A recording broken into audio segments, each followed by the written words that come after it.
What if I told you that out there is a show about not even failing but still coming up short compared to a friend? A show that has such relatability from such a niche topic that afterwards you're left wondering, what do you do now and how do you progress, knowing that you still might relate to some of the characters in this show. This is a story about how one boy meets another boy and they get adopted by a DILF, a femboy, and also get a little brother. This is the story of SK8 the Infinity. SK8 the Infinity is an anime series that revolves around the exhilarating world of underground skateboard racing. The story follows Reki, a passionate high school student and talented skater who discovers a secret downhill skateboarding race called S. Racers skate down S as a way to prove themselves in the underground circuit. During this time, Reki befriends Langa, a transfer student who is also a snowboarder, thrilling races organised by the mysterious and charismatic Adam.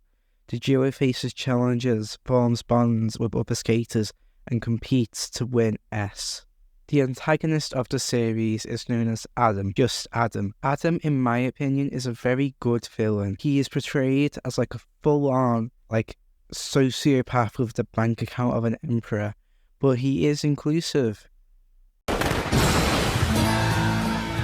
Bitches and bros and non-binary hoes. So, for every yin there is a yang.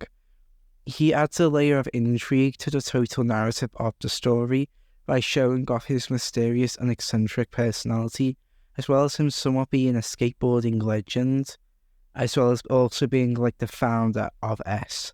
Now, looking at the two main characters, the dynamic of Reki and Langa is pure, genuine emotion, and it helps invest you into the show. Watching the characters support each other not only in the skateboarding challenges, but also with interpersonal issues such as grief, resentment, and fear of never being good enough. In my opinion, these characters are some of the best written for a 12-episode anime like this, without enough time and budget to fully fledge them out into this about 200 minutes of footage. They have just perfectly encapsulated these characters and how much they mean to each other. Even if you're not a fan of SK8 the Infinity as a whole, you have to agree that the character development is a strong suit of the series. Reki's journey isn't just about him trying to master his craft, it's about him making friends and overcoming obstacles and that don't even have anything to do with skateboarding. It also helps that he and his friends are also kind of finding their identity, as we all do in high school and that sort of age group. The supporting cast is also nothing to overlook as well. Shadow is a seasoned skater with a calm demeanour. He also looks like a rejected KISS member with too much hair dye. Hiromi, who is his real identity, works at a florist shop where he is kind to customers and maintains a positive energy. He is always willing to assist his boss no matter the task, and in the evenings he participates in S as Lord Shadow, the self-proclaimed anti-hero of the races. In contrast to his florist persona, he is honestly the complete opposite of how he is showing the races. As the show proceeds, he slowly joins the main characters' core group. Joe is a playboy who is a charmer. This is shown in the earlier episodes as he is flirting with countless girls in every scene. He and Cherry Blossom are good friends, and honestly I personally like them more than Reki and Langa, as Joe truly cares for Cherry. He seeks him at the hospital when he's injured to go see the races and helps Cherry after he is attacked. Cherry is honestly what would happen if Jeff Bezos wore a maid outfit.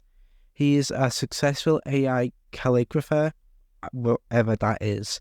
He's shown to be a kind, professional man, but can be prickly towards people that are closest to him. Honestly, mainly Joe. This is probably because of them being polar opposites character-wise, because the two will always end up bickering and calling each other names when they argue. Cherry also wants to beat Adam, and that's clear based on how he's constantly timing himself and comparing him to the founder of the races. However, during all this, it is still very clear how much he is close to Joe, and it's very clear that even as you watch the story, you understand why those two are so close, but I'm not going to go into that, as that might spoil the show for some people. I relate a lot personally to the character of Reki. He wants to be a professional skater, or at least a legend of the local scene. Then at the end, he has to deal with the fact that his friend is better than him. But as he watches an interview about an ex-athlete that makes equipment for his sport, it puts it into perspective about how he can still enjoy the sport he loves, still be involved, but he doesn't have to be the one on the track. I can relate to this in a way of art and manga/anime.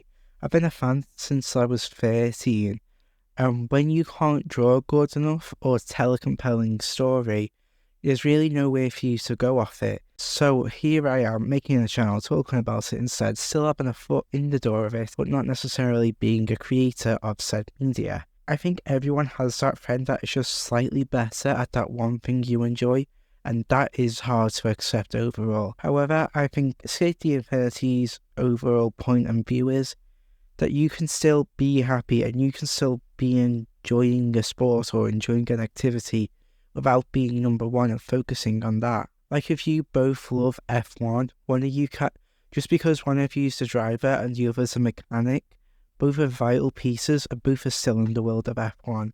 If you enjoyed this, look into the series, but don't forget to hit the like button. Please subscribe if you want to see more videos like this. I can only thank you enough for checking this one out, and I will see you soon. Goodbye.